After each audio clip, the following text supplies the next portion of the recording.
Aujourd'hui, je vous emmène visiter le littoral toulonnais.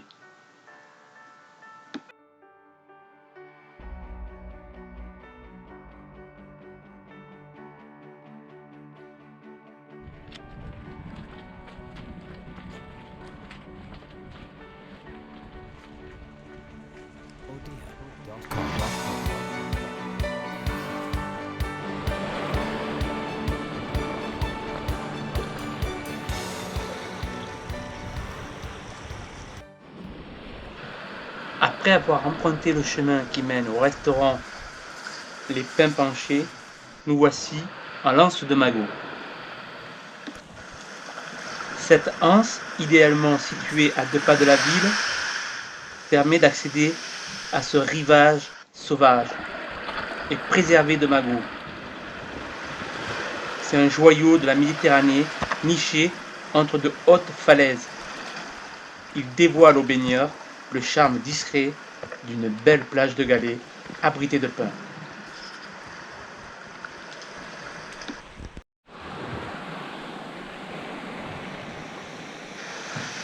C'est une chance de pouvoir se ressourcer le week-end ou en fin de journée à 2 pas de la maison.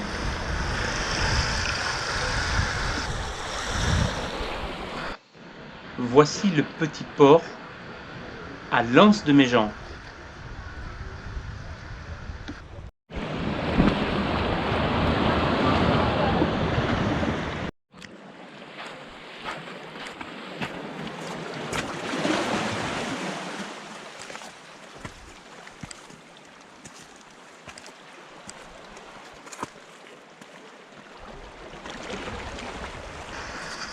Cette anse est un petit havre de paix à l'eau émeraude et cristalline.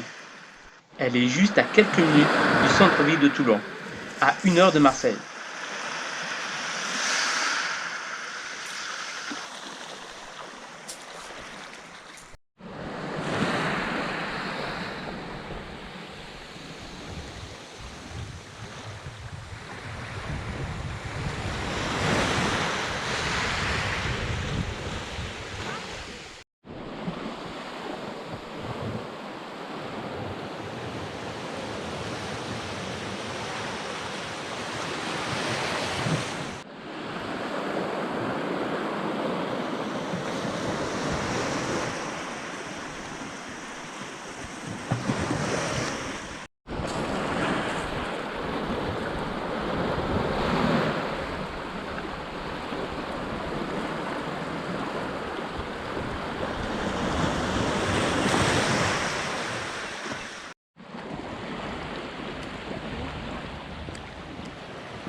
Cette crique pittoresque a des cabanons de pêcheurs.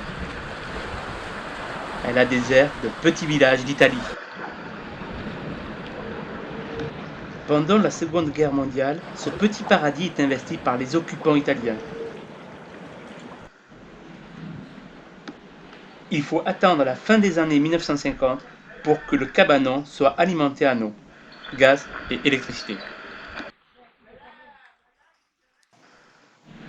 Nous nous dirigeons maintenant vers Notre-Dame du Cap-Falcon. C'est une chapelle catholique située à l'extrémité du Cap-Brun.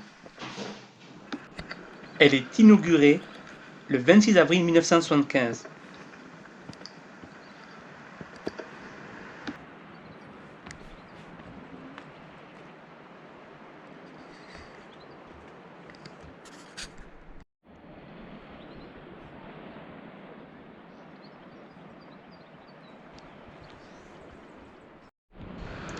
La statue de la Vierge est dédiée à tous les pieds noirs enterrés au Maroc, Algérie et Tunisie.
On continue dans le sentier des douaniers qui nous réserve de magnifiques paysages.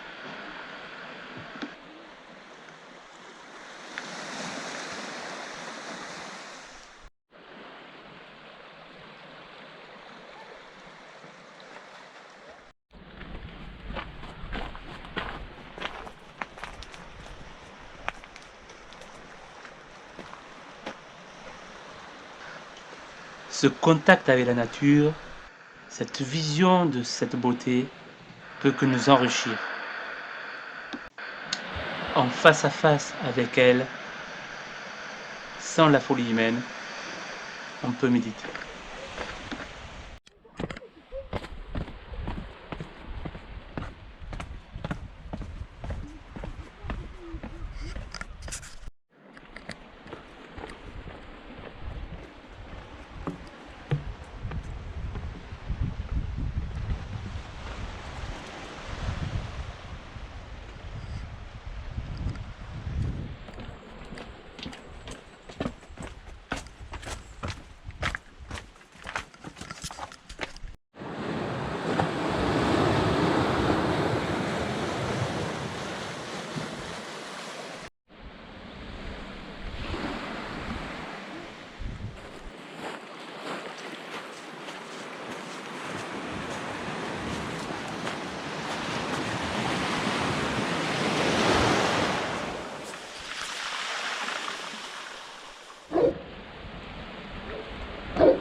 Voici le Yacht Club de Toulon. Ici, vous pouvez vous exercer au paddle, au canoë-kayak, à la voile, à divers sports nautiques.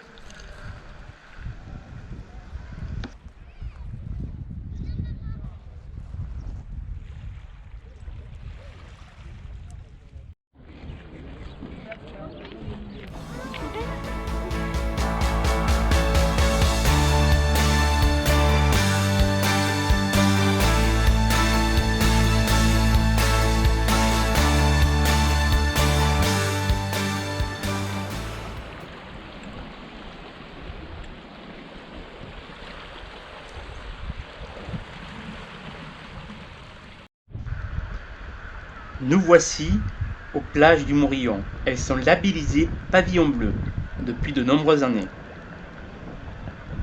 Les plages du Morillon sont bordées de jardins paysagers, de pelouses, d'aires de jeu et d'une douzaine de bars et restaurants. La population, entre deux bains, peut s'amuser au skate, faire du beach volley, du foot, de la pétanque. Il y a même des espaces de musculation en plein air, un mini-golf, un mini-kart, un manège, de quoi s'amuser au trampoline et des jeux de toboggan.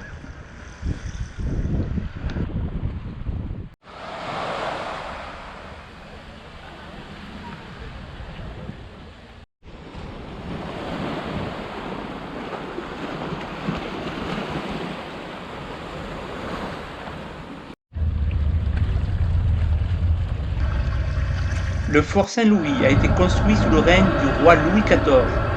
Il devait être capable de défendre l'entrée de la rade de Toulon, mais sa construction s'inscrivait aussi dans la volonté de fortifier Toulon et d'agrandir l'arsenal.